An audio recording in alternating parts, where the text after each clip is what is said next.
Police Department, where Tracy, we know memorial continues to grow. Yeah, Jonathan and Kathy, we are in front of the Baldwin Park Police Department where you see this growing tribute for 35-year-old Samuel Riveros, a 9-year veteran of the department. They've parked his car in front of the station as well and placed blue and white flowers on the hood, and it's surrounded by flowers and candles and personal touches that show what he loved, Dodgers as well as snowboarding, just showing what he meant to this department and city. To know that it happened is close to home, you know, and to not pay respects to a fallen officer, regardless of what one may think, whether you know them or not, it doesn't matter. It's a human being, it's a police officer. I respect law enforcement. I'm a Marine Corps veteran. I think anyone that serves in law enforcement needs that level of respect. Candles, flowers, and heartfelt notes. A growing memorial for Baldwin Park police officer Samuel Riveros is a solemn symbol of a community in mourning. The officer was killed while responding to a report of an armed man in Baldwin Park Saturday night.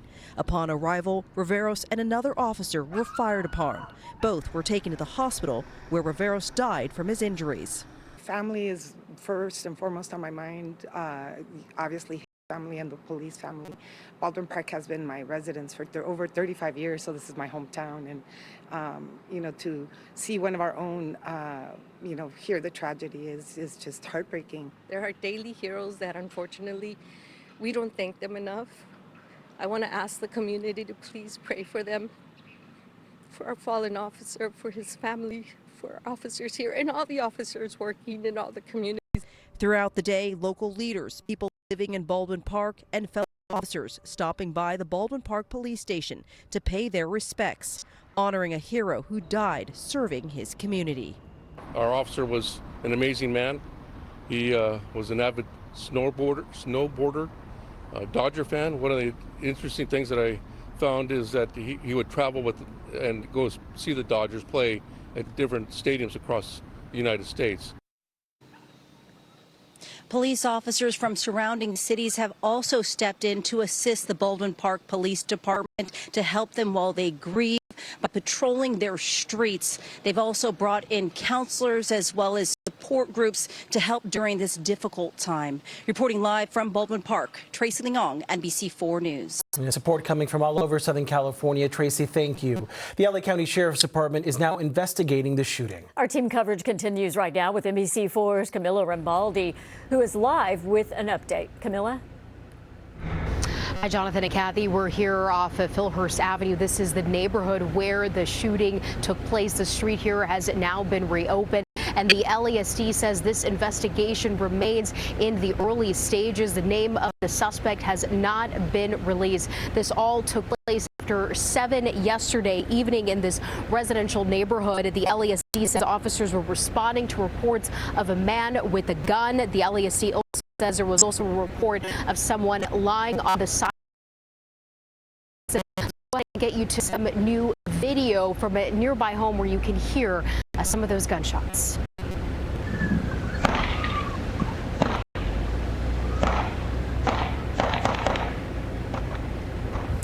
This is ring video here, NBC4 obtained from a nearby home. Again, you could hear those multiple gunshots going off. According to the Los Angeles County Sheriff's Department, as officers got to this area, the suspect was firing shots. 2 Baldwin Park police officers were injured and taken to the hospital, and that's where Officer Samuel Riveros tragically died from his injuries. The second officer, Anthony Pimentel, was listed in stable condition and has been released from the hospital. The LASD says the suspect, who was struck by gunfire, was taken to the hospital and is in stable condition. The Sheriff's Department also says an innocent civilian that was found shot was also taken to the hospital where he died. His identity has not been released. I spoke with one neighbor earlier who told me that man collapsed right in front of her home. Here is more from that neighbor and from Sheriff Luna on the investigation. The way he was positioned, he looked like he had passed already. He was laying like this on the side. His hand had blood on it. It was full of blood, and you can see the blood, his handprint right there. Our neighborhood is not. It's a quiet neighborhood, and I was just surprised and I was still in shock that something like this happened. You know, I feel bad for the victim.